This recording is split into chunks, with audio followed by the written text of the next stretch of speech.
Dalam rangka peningkatan sinergitas dan kolaborasi antar Badan Pendapatan Daerah Provinsi Maluku dengan Tim Gubernur Percepatan Pembangunan Provinsi Maluku dan PT Maluku Energi Abadi, dilaksanakan pertemuan yang dimaksudkan untuk meningkatkan peluang pendapatan asli daerah dan mendorong kerjasama dengan Maluku Energi Abadi dalam berbagai objek yang diterapkan sebagai objek penguatan untuk pendapatan asli daerah baru. Pertemuan bertempat pada ruang rapat Badan Pendapatan Daerah Provinsi Maluku pada hari Selasa 14 September 2021 yang dipimpin oleh Kepala Badan Pendapatan Daerah Provinsi Maluku Jalaluddin Salampesi dan Ketua TGPP Provinsi Maluku yang juga selaku Komisaris PT Maluku Energi Abadi Hadi Basalamah, yang juga diikuti oleh Musala Melatukonsina selaku Direktur PT Maluku Energi Abadi dan unsur terkait lainnya. Saat diwawancarai di ruang kerjanya, Salampesi menyampaikan pertemuan yang dilaksanakan ini memiliki tujuan utama untuk mendorong ide gagasan dalam rangka mengkreat ide-ide baru untuk objek-objek PAD. Ia juga menyampaikan dalam arahannya Ketua TGPP sempat mengatakan diperlukan sinergi kolaborasi dengan OPD-OPD terkait dan juga diperlukan upaya maksimal dari objek baru di mana pada beberapa sektor belum dikelola dengan baik, seperti pada sektor kelautan dan perikanan dari aspek produksi budidaya rumput laut dan lain sebagainya. Ia juga turut bersinggungan dengan ekspor dan hingga saat ini belum memberikan hasil dan sumbangsih kepada pemerintah daerah.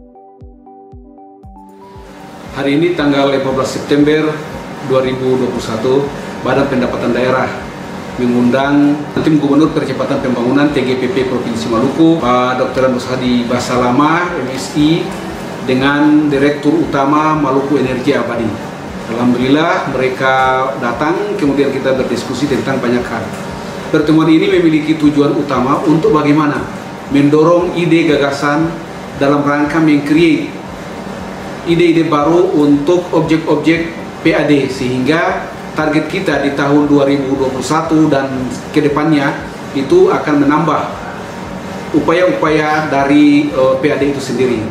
Dalam arahannya, Tim Gubernur Percepatan Pembangunan Provinsi Maluku, Pak Hadi, menyampaikan beberapa informasi penting dalam upaya-upaya untuk bisa melaksanakan meningkatkan kinerja kita dalam rangka peningkatan objek baru.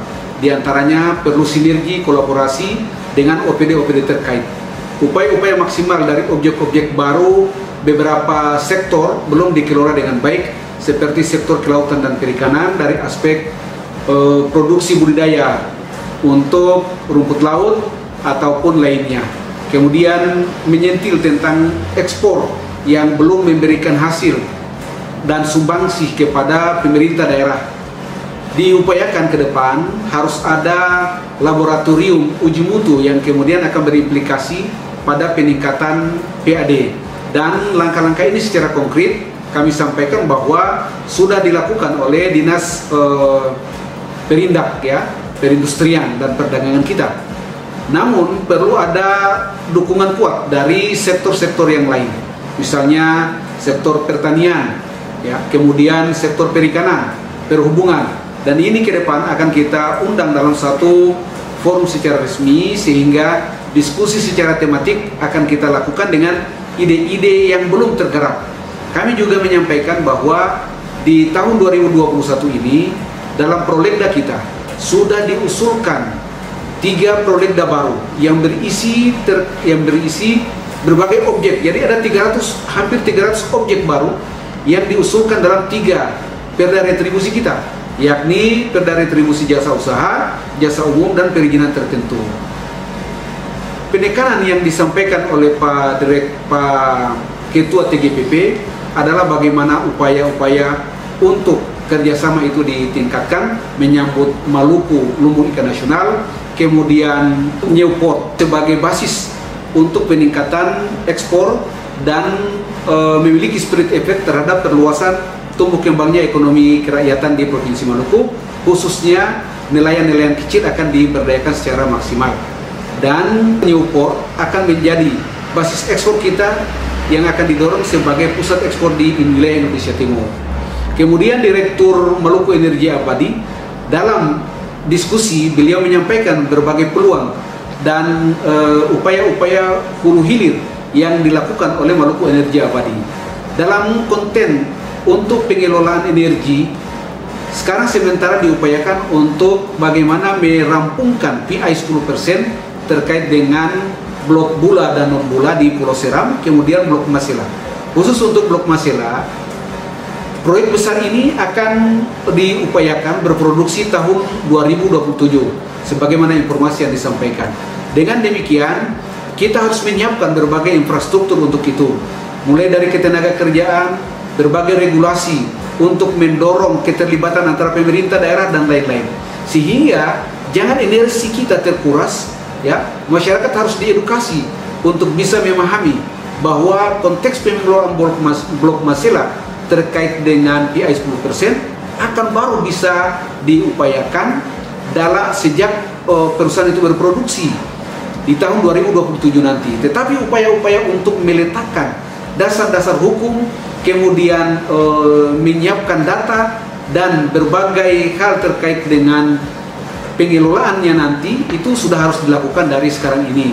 Kalaupun di 2023 nanti sudah mulai pembangunan, ya, berarti itu sudah ada langkah maju dari upaya yang dilakukan oleh Bapak Gubernur kita, sehingga mendorong percepatan pembangunan dari rencana yang sudah dilakukan dan akan berproduksi di tahun 2027. Dalam konteks itu, untuk beberapa upaya hulu dan hilir lain yang dilakukan oleh teman-teman dari Maluku Energi Abadi, diupayakan akan memberikan kontribusi pada PAD kita nanti, di mana bila diupayakan sesuai dengan jadwal yang sudah teragendakan, sampai tahun depan, di awal tahun depan, PI 10% untuk blok Bula dan non Bula sepertinya sudah bisa dirampungkan. Ini bisa lebih, ya, bisa sesuai dengan target atau bisa tidak sesuai dengan target, sesuai dengan ketentuan dan kriteria yang sementara diupayakan. Tetapi data-data yang sementara dibahas ini diupayakan bisa segera dirampungkan secara teknis, karena mereka dari Maluku Energi Abadi menggunakan konsultan ahli yang selama ini sudah melakukan atau membantu perusahaan-perusahaan lain yang berkecimpung di dunia migas. Sehubungan dengan itu, maka diharapkan kontribusi OPD-OPD lain yang bersinergi dengan Maluku Energi Abadi, di mana kita akan mendorong beberapa pertemuan secara tematik untuk sektor perhubungan, kemudian sektor perikanan, sektor pertanian, dan ESDM, yang mana kesemuanya akan mengarah pada optimalisasi peningkatan PAD dari sektor-sektor yang sudah kita tetapkan tadi, yang akan kita undang nanti. Dalam kaitannya dengan objek baru, kita sangat berharap Maluku Energi Abadi dari bidang usaha inti yang sudah dipaparkan itu lebih dari 20 sumber usaha yang nanti dilakukan. Kesemuanya akan bermuara pada peningkatan PAD, karena sesuai dengan batang tubuh anggaran kita yang diamanatkan dalam Undang-Undang 25, Undang-Undang Perencanaan, dan Permendagri 90 tahun 2019, bahwa struktur APBD kita juga akan memasukkan beberapa perusahaan daerah yang kesemuanya merupakan target PAD. Kami sesuai dengan struktur anggaran yang sudah ada, sesuai dengan struktur APBD yang sudah ada, target-target dari OPD, kemudian target dari perusahaan daerah merupakan bagian yang tidak terpisahkan dalam sumbangsinya untuk APBD kita, dan kesemuanya masuk dalam target PAD. Untuk itu kami sangat berharap semua pihak, ya, memahami sungguh bahwa upaya-upaya yang dilakukan oleh Maluku Energi Abadi, oleh tim percepatan gubernur, kesemuanya bermuara pada upaya maksimal untuk mendorong tumbuh kembangnya perekonomian, percepatan penurunan kemiskinan, dan mengimplementasikan program-program gubernur sebagaimana tertuang dalam RPJMD kita. Indikator-indikator capaian harus sama-sama kita capai, dan itu bukan kerja satu OPD, bukan kerja tim TGPP, bukan juga kerja MEA, tapi merupakan kerja kita bersama. Untuk itu kami sangat berharapkan ke depan sinergi, kolaborasi, koordinasi, kemudian komunikasi kita bangun bahkan dengan teman-teman di kabupaten kota untuk semua bergerak membangun Maluku sebagaimana visi Maluku yang terkelola secara jujur, bersih dan melayani, terjamin dalam kesejahteraan dan berdaulat atas gugusan kepulauan. Terima kasih.